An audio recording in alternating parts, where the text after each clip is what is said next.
Tonight, we can reveal just how much it's costing the taxpayer to police West Ham's games at their new home, the former Olympic Stadium. BBC London has obtained figures for policing the club's matches for the first 3 months of this season. It is a bigger ground and there were more games played, but as our sports reporter Chris Slegg reports, it's once again raised questions about whether the original Olympic Stadium deal was value for money for Londoners. All calm at London Stadium last night as West Ham hosted Chelsea in the Premier League. No repeat of the violent scenes which marred some of the first games played here.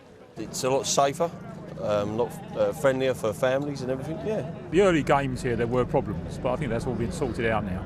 It was West Ham's last home match with Chelsea in October that saw the worst disorder. At that point, a radio system which the police rely on hadn't even been installed. It's long been a bone of contention that football clubs don't pay for policing outside their stadium. The bill is met by the taxpayer. West Ham are only tenants here, so they don't pay for policing inside their stadium either. The LLDC, again, ultimately the taxpayer, picks up the tab. Today, in figures obtained by BBC London from the Met Police under the Freedom of Information Act, we can reveal for the first time how much policing at this venue has cost us.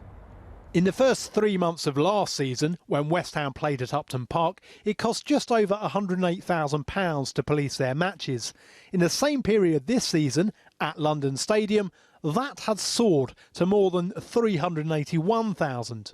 Concentrating on October last season, West Ham's only home match was against Chelsea. It cost £25,000 to police. This season, they played 3 home matches in October. One of them against Chelsea. The month's policing cost was a whopping £238,000. London Assembly member Andrew Dismore believes all football clubs have a moral obligation to pay more, particularly West Ham. It's this ridiculous sweetheart deal they've got already, where no matter how many police officers are called to deal with a West Ham game, they simply pay the same. If you think about the last West Ham-Chelsea game, they had 520 police officers on duty. That's equivalent to the police force of an entire London borough, both on and off duty. That can't be right. When she was pushed on the issue at City Hall in December, West Ham Vice Chair Karen Brady disagreed, saying the club abides by the law and pays what is due to be paid. Many, though, will ask why safeguards weren't built into the deal to protect the taxpayer against the added burden of police costs at London Stadium.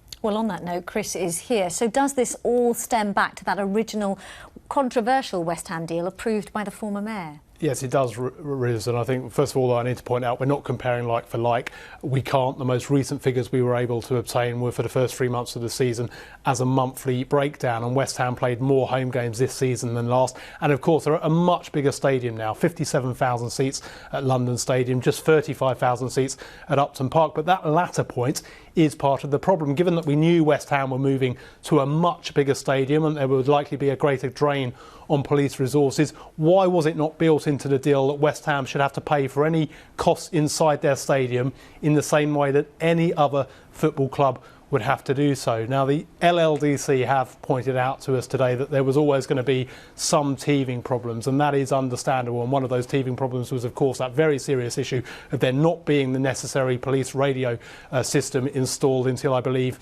February. Those issues have now been resolved. The LLDC point out there have been no serious problems in the last 10 matches, but we do now have these figures which show that there has been a far greater spend on police costs at London Stadium than there ever were at Upton Park. OK, Chris, thanks very much. Chris Slegg there. It was once the hospital trust, once rated as the worst in London after a spate of maternity deaths and